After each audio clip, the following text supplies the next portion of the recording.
आऊज़ुबिल्लाहिमिनश्शैतानिर्रजीम बिस्मिल्लाहिर्रहमानिर्रहीम। मैं Zubair bag, president डिफ्लेरिया। आज अपने डिफ्लेरियंस के लिए हमने प्रेस कॉन्फ्रेंस का इनेकाद किया है।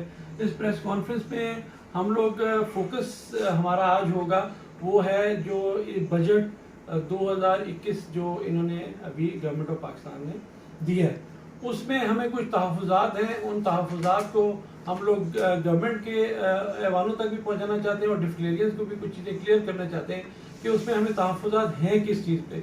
हमें तहफ़्फ़ुज़ है 37 जो क्लॉज है, जो कैपिटल गेन टैक्स की क्लॉज थी, उसमें हमारा जो एक स्लैब होता था 2020 में, ये स्लैब था from the first year it was 10%, then second year it was 7.5 and third year it was 5% and last year fourth year was 2.5, then it goes to 0%. This was capital gain tax formula जो property की cell पर था और ये था profit पे। जरा गौर से सुनिएगा, ये था प्रॉफिट पे, जो हम प्रॉफिट गेन करते हैं उस पे हम गेन टैक्स देते थे। अब इन्होंने उस गेन टैक्स के साथ साथ एक स्लैब बना दिया है कि इसको अगर 50 लाख के अंदर अंदर जो हमारा प्रॉफिट होता है उस पे तो यही फॉर्मूला लगेगा। उसको फ्लैट कर दिया इन्होंने 5% पे, जो कि चौथे साल जो हो जाता था वो 2.5% हो जाता। अब उन्होंने फ्लैट कर दिया 4 साल के लिए। लेकिन इसके साथ साथ अगर 50 लाख से ज्यादा प्रॉफिट होता है तो उसको इन्होंने फॉल करके अब वो ये 37A सेक्शन क्लॉज बना के इन्होंने फॉल कर दिया उसको सैलरीड इनकम में, और उसके स्लैब के तहत ये 50 लाख से ऊपर का जो प्रॉफिट होगा उसको ये ले गए हैं तकरीबन 30 to 35%। तो ये एक सरासर नाइंसाफी है। ये बिजनेसमैन, बिजनेस कम्युनिटी के लिए और जो रियल एस्टेट से वाबस्ता जितने हमारे क्लाइंट्स हैं और इन्वेस्टर्स हैं उनको डिस्करेज करने के लिए ये क्लॉज डाल दी गई है, जिसका मैं एज ए सदर और मेरी पूरी काबीना एहतजाज करती है। और ये हमारी ऐसी कदगन लगाई गई है हमारे कारोबार पे कि इसके तहत जो इतना इनकम टैक्स एकदम बढ़ा दिया गया है, इसमें ये हमारा कारोबार जो है वो पहले ही ज़बूहाली का शिकार है। हम कोरोना में हमारे स्टेट एजेंट इस वक्त बड़ी मुश्किल से सरवाइव कर रहे हैं, और उसमें जो हमारे जो क्लाइंट्स जो ऑलरेडी हम लोकल क्लाइंट्स पे वर्किंग कर रहे थे, क्योंकि इंटरनेशनल क्लाइंट्स और हमारे फॉरेन क्लाइंट्स तो आ ही नहीं रहे थे पाकिस्तान में। अब हम लोकल क्लाइंट्स को जब बिल्ट अप कर रहे थे और उनको हम इस बजट में हम चाह रहे थे कि ये कुछ हमारी आसानियां पैदा करेंगे, लेकिन क्या होगा कि वो डिस्करेज होंगे, वो इतना बड़ा स्लैब जो है ना वो इनकम टैक्स का नहीं बेयर करेंगे। अब अगर वो जो पैसे यहाँ लगाते थे वो नहीं लगेंगे तो जो इमरान खान साहब ने जो हमें कंस्ट्रक्शन पैकेज दिया था उसका सिंध को, खसूसन हमारे जो डिफेंस क्लिफ्टन के जो बिल्डर्स हैं उन हजरात को फ़ायदा नहीं होगा। उसकी वजह ये है कि ये है मदर इंडस्ट्री ऑफ जो टोटल जो कंस्ट्रक्शन इंडस्ट्री की मदर इंडस्ट्री है रियल एस्टेट इंडस्ट्री। अब अगर वही नहीं चलेगी तो बाकी 72 इंडस्ट्रियाँ कैसे चलेंगी? अलाइड इंडस्ट्री जब नहीं चलेंगी तो ये पहिया रुक जाएगा। पहले ही हमें इन्फ्लेशन ने इतना नुकसान पहुंचाया है, इतना मुश्किल हो गया सर्वाइवल कि उसको हम नहीं कोप अप कर पा रहे। ऊपर से ये जो लगा दिए गए, इस पे हम शदीद गवर्नमेंट से, उनके ऐवानों से और हमारी शौकत तरीन साहब से अपील है कि वो इसको फिल फौर ख़त्म करें और हमारा ताकि कारोबार चल सके। दूसरा 203A, ये बड़ी अहम क्लॉज जो है वो जो डिस्कसेबल है, उस पे मैंने बतौर सदर इस पे एहतजाज करता हूँ कि एक ITO इनकम टैक्स ऑफिसर, उसको SHO की पावर दे दी गई है, वो अरेस्ट कर सकता है। पहले ये होता था कि इनकम टैक्स कमिश्नर ही ये उसके पास इख्तियार थे कि वो अदालत से रुजू करके वहाँ से हमें नोटिस भेजता था। अब सिर्फ एक ITO को, जो एक हरासमेंट हो जाएगी और एक ब्राइब का रास्ता खुल जाएगा। इसको डिफ्लेरिया टोटल जो है इस पे एहतजाज अपना रिकॉर्ड कराती है, और इस सिलसिले में हम गवर्नमेंट के बार बार हम यही कहेंगे कि खुदारा कारोबार को चलने दिया जाए, कारोबार को इतना फ्लरिश होने दें कि इंशाअल्लाह ताला हम लोग जो पहले 1025 अरब जो आपको रेवेन्यू जनरेट हुआ है और आपने टारगेट्स हासिल किए, तो उन टारगेट्स को जब आप इस बजट में बढ़ा रहे हैं, लेकिन ये कुछ आपके ही नुमाइंदे जो इसको घटाना चाह रहे हैं और वो टारगेट्स अचीव नहीं होंगे इस तरह। तो मेरी इस सिलसिले में कल या आज FPCCI के चेयरमैन से मुलाकात है। उसके बाद मेरी सैटरडे वाले दिन इंशाल्लाह KCCI के प्रेसिडेंट से मुलाकात है। मेरी आबाद के नुमाइंदों से मुलाकात मैंने रखी है और मैंने प्राइम मिनिस्टर ऑफ पाकिस्तान को भी लेटर लिखा है, शौकत तरीन साहब को भी लेटर लिखा है और मैंने FBR के चेयरमैन को भी लेटर लिखा है। इंशाअल्लाह ताला आप डिफ्लेरिया को पीछे नहीं पाएंगे। डिफ्लेरिया ही आपकी वाहिद नुमाइंदा जमात है। हम 2016 में भी लेके आए थे और उसके बाद भी हमारे जितने सदूर आए उन्होंने हमेशा डिफ्लेरियंस की फेवर की बात की, डिफ्लेरियंस की हकूक की बात की। इंशाअल्लाह ताला आप हमें पीछे नहीं पाएंगे। मैं ऐवानों में भी जाऊंगा, मैं इस्लामाबाद भी जाऊंगा, जहां तक I will fight for my डिफ्लेरियन। अब आपको जो हमारा नया लाया अमल तय हम कर रहे हैं उसमें जनरल सेक्रेटरी साहब आपको बताएंगे कि हमारा नेक्स्ट स्टेप क्या होगा। जी ओवर टू। अस्सलाम वालेकुम डिफ्लेरियन।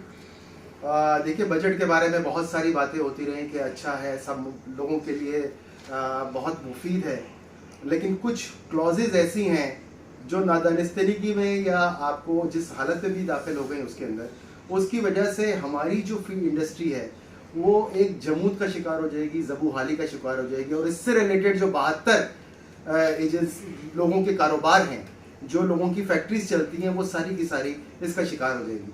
हमारी इस फील्ड के हवाले से कुछ चीज़ें जो हमारे व्हाट्सएप ग्रुपों पे गर्दिश कर रही हैं कि ये पिछले 4 साल वाला जो हमारा पीरियड था वो ख़त्म कर दिया गया, ऐसा कुछ भी नहीं है। 4 साल के बाद कोई गेन टैक्स नहीं है और 4 साल के बाद भी हमें जो चीज़ बॉदर कर रही है वो कर रही है यही जो 2 शकें हैं, 37 और 203A। 203A इख्तियार देती है ITO को गिरफ्तार करने का, बिजनेसमैन को, और जो 37 है, 37 के अंदर हमारा जो स्लैब है उसको चेंज करके सैलरी स्लैब के साथ जोड़ दिया गया है, जो कि मैक्सिमम साइड पे जाके 30 से 35% तक भी चला जाता है आपकी इनकम के ऊपर, और वो एक्यूमुलेट होता चला जाता है आपकी अदर इनकम के साथ साथ। तो ये हमें जो परेशानी फेस करने को पड़ रही है इस वजह से पड़ रही है कि हमारा जो बिजनेसमैन तबका जो इस फील्ड में हमारे साथ काम किया करता था या जो कारोबार किया करता था, जो बगले बना के बेचा करता था, वो रुक गया इस वजह से कि हमारे लिए कल को बहुत बड़ा एक टैक्स के अंदर दाखिल होना पड़ जाएगा। अब आपको मैं बताऊं कि हम डेफ्लेरियन उस सिलसिले में क्या कर रहे हैं। डेफ्लेरिया आपकी नुमाइंदा जमात है और डेफ्लेरिया हर उस फोरम पे जो कि प्रॉपर फोरम है इस काम के लिए। देखिए ना, अगर आप किसी आदमी के दिल में दर्द है तो वो किसी कंपाउंडर के पास नहीं चले जाएगा, वो हार्ट स्पेशलिस्ट के पास जाएगा। इसी तरह इसका जो प्रॉपर फोरम है वो मिनिस्ट्री ऑफ फाइनेंस है, इसके अलावा FBR है, इसके अलावा प्राइम मिनिस्टर की वो कायमा कमेटी है जो कि इस फैसलों को करती है। इसके अलावा जो PHA के हमारे जो हाउसिंग डायरेक्टरेट के जनरल हैं, जनरल अनवर अली हैदर साहब, वो हैं। इसके अलावा हमारे पूरे पाकिस्तान की एसोसिएशंस हैं जो एक ज़बान है, हमारी फेडरेशन है जो वहाँ पे उस कमेटी का हिस्सा भी है। इसके अलावा FPCCI है, हमारे चैम्बर है, आबाद है, जो हमारे फोरम हैं उस हवाले पे हम जा रहे हैं और वहाँ से हम इन कांटेक्ट हैं और हम इसको इंशाअल्लाह ताला अपने डेफ्लेरियन को मैं ये उम्मीद दिलाता हूँ, हम पूरी कोशिश करेंगे कि इस चीज़ को वापस लिया जाए और हमारे कारोबार दोबारा चले। दूसरी बात, इस सिलसिले के अंदर हमने अपने सीनियर्स को हम जमा कर रहे हैं और कल इंशाअल्लाह ताला हमने वकील को बुलाया हुआ है जो कि आपको ब्रीफ करेंगे। अगर आप अपने ऑफिस में बैठे हुए हैं जगह की कमी की वजह से, तो आप फेसबुक लाइव के जरिए हमारी वो ब्रीफिंग और अपने सवालात भी कर सकते हैं और इस बजट के हवाले से जो ब्रीफिंग है वो भी समझ सकते हैं कि क्या ये इसके अंदर क्या नई चीज़ें आई हैं जो पहले नहीं थी। और दूसरी बात यह है कि हम अपने सीनियर को बुला के भी मशावरत करेंगे और मैं अपने तमाम डेफ्लेरियन से कहता हूं कि आप अपनी तजावीज़ हमको दें ताकि हम जो अपनी आवाज़ बना के पूरे पाकिस्तान की एक आवाज़ है, जो डेफ्लेरिया आवाज़ उठा रही है, वही पूरे कराची की है, वही पूरे पाकिस्तान की है, उस आवाज़ को लेके हम आगे चलें और आपकी तजावीज़ भी उसमें शामिल हो जाए जो बेहतर से बेहतरीन हो सकती हैं, तो हम ज़रूर उसको वेलकम करेंगे और आप जल्द से जल्द जितनी जल्दी ये तजावीज़ दे दें, हम उतनी जल्दी अपना लाएमत उस सिलसिले में और ज़्यादा वाज़ेह तौर पर बनाएंगे। Over to mister senior vice president हमारे रज़ा हाशमी भाई। अस्सलाम वालेकुम मेरे रिलेटर दोस्तों, जैसा कि सदर साहब ने भी फरमाया और जनरल सेक्रेटरी साहब ने भी अपनी बात की।